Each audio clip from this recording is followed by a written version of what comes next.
안녕하세요. 어버엇머슬 송치웅입니다. 쉽고 간단하게 보는 핵심 근육학. 오늘은 두 힘살근 이복근 편 시작하겠습니다. 먼저 해부학적 위치를 살펴보겠습니다. 두 힘살근의 섬유는 앞에 있는 전복섬유와 뒤에 있는 후복섬유로 나눌 수 있습니다. 앞에 있는 전복섬유의 경우 아래턱뼈 바닥 두 힘살근 Y에서 시작해서 목불뼈의 온 힘줄에 부착합니다. 후복섬유의 경우에는 측두골의 유양돌기에서 시작해서 목불뼈의 온 힘줄에 부착하게 됩니다. 전복섬유와 후복섬유가 목불뼈의 온 힘줄을 통해서 이어진다고 생각하시면 됩니다. 후복섬유는 유양돌기에서 전하방으로 주행하고 전복섬유는 아래턱에서 후방으로 주행해서 서로 목불뼈에서 만나게 되는 것입니다. 이렇게 목불뼈로 이어지는 두 힘살근은 하부에서 목불뼈로 이어지는 설골하근들과 턱에서 목불뼈로 이어지는 근육들과 함께 상호작용해서 삼킴이나 턱관절 움직임에 관여하고 있습니다. 해부학적 특징으로는 유양돌기에 부착하는 근육 중 가장 심부에 위치한다는 것입니다. 유양돌기에 부착하는 근육은 대표적으로 목빗근, 머리 널판근, 머리 가장 긴 근 등이 있습니다. 심부에 있다는 의미는 뇌로 혈액을 공급하는 바깥목 동맥과 가장 가까이 있다는 것을 의미합니다. 다음은 기능입니다. 두 힘살근은 편측으로 작용하지 않고 항상 같이 작용하게 됩니다. 첫 번째 기능은 삼킴과 아래턱의 움직임입니다. 이때 목불뼈에 붙어있는 근육들과 서로 상호작용하게 됩니다. 두 힘살근의 전복섬유와 후복섬유가 동시에 작용하면 목불뼈를 위로 들어올리게 됩니다. 이러한 목불뼈의 움직임은 삼킴이나 기침의 필수적인 움직임이 됩니다. 여기 아담스 애플이라고 불리는 목젖에서 한 1, 2cm 정도 위로 움직이면 잡히는 것이 목불뼈입니다. 이 목불뼈를 잡고 한번 침을 삼켜 보겠습니다.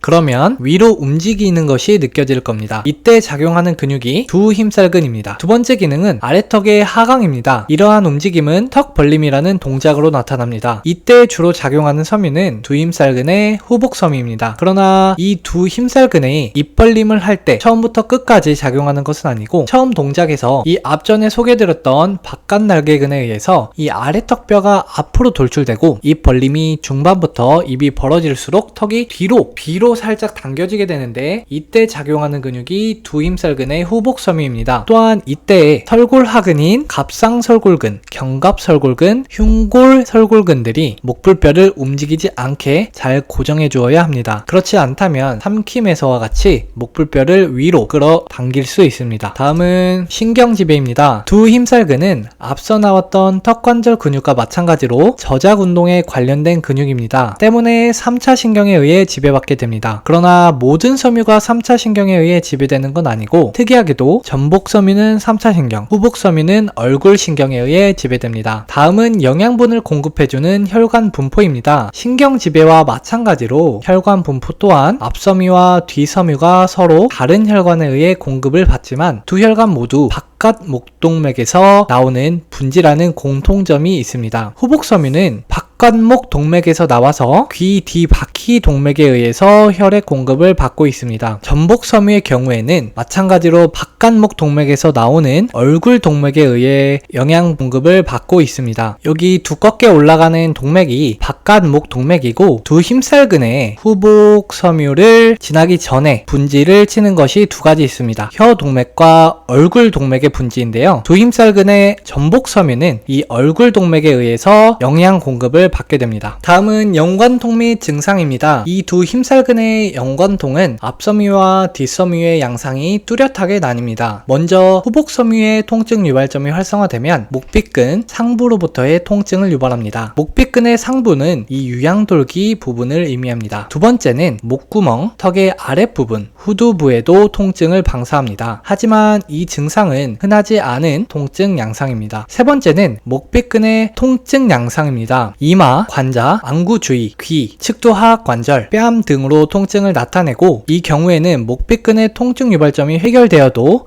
통증이 남아있게 됩니다. 네 번째는 삼킴 시 불편감입니다. 우리는 기능에서 이 두 힘살근이 삼킴 동작에서 목불뼈를 위로 올리는 것을 확인했습니다. 그런데 이때 두 힘살근의 통증 유발점이 활성화되면 이 동작에 제한을 받을 수 있습니다. 이때 느끼는 불편감은 목의 덩어리가 넘어가지 않는 느낌을 받게 됩니다. 이때 목을 돌리는데 제한은 없지만 이 돌리는 동작이나 삼킴 시 증상을 악화시키게 해서 해당 동작을 피하는 경향이 생깁니다. 다음은 전복섬유의 연관통 및 증상입니다. 전복섬유의 통증 유발점이 활성화되면 아래 앞니 4개의 통증이 방사되는데 이때 보통은 치과에 가서 치료를 받게 됩니다. 치과 치료 시 효과가 없을 때 두 힘살근의 전복섬유 통증 유발점을 의심해 봐야 합니다. 두 번째로는 뺨이나 축두 하악관절의 통증을 호소할 수 있습니다. 다음은 통증 유발점의 활성화 및 지속화 요인입니다. 첫 번째로는 잘못된 습관입니다. 이갈이, 손톱 깨물기, 껌 씻기 등 이러한 잘못된 습관은 이 두 힘살근뿐만 아니라 앞서 나왔던 턱에 관련된 근육들 모두에 안 좋은 영향을 끼치게 됩니다. 두 번째 요인은 복부 운동 시 목의 안정성 결여입니다. 우리가 윗몸 일으키기를 할 때 목에도 힘이 들어가는 것을 느낄 수 있습니다. 이때 목 척추 분절 사이의 안정성이 떨어질 경우에는 전체적으로 근육에 과긴장을 일으킬 수 있는데 이때 두 힘살근의 통증 유발점이 활성화될 수 있습니다. 세 번째는 구강 호흡입니다. 비염이나 코막힘이 심한 사람의 경우 입으로 호흡하는 습관을 갖는 경우가 있습니다. 이때 지속적으로 벌어진 입은 두 힘살근 호복섬유의 지속적 단축을 의미합니다. 이때도 두 힘살근의 통증 유발점을 유발할 수 있습니다. 다음은 이 두 힘살근의 셀프 마사지를 소개해 드리도록 하겠습니다. 먼저 전복섬유의 경우에는 아래턱이 튀어나온 뒷부분으로 살짝 들어가서 엄지로 꾹 누르신 뒤에 좌우로 흔들면 잡히는 섬유가 있습니다. 이게 두 힘살근의 전복섬유입니다. 이 두 힘살근의 전복섬유를 좌우로 흔들면서 통증 유발점을 비활성화 시켜줍니다. 다음은 후복섬유입니다. 후복섬유는 우리가 아래턱 각과 유양돌기 사이에서 촉진이 가능한데요. 아래턱 각의 바로 뒤로 엄지를 꾹 누른 뒤에 살짝 앞쪽으로 손가락을 향한다고 생각을 하시고 꾹 눌러줍니다. 이 섬유의 경우에는 좌우로 촉진이 힘들기 때문에 꾹 누르는 지압을 통해서 통증 유발점을 비활성화 시켜줍니다. 그럼 이복근, 두 힘살근은 여기서 마치도록 하겠습니다. 감사합니다.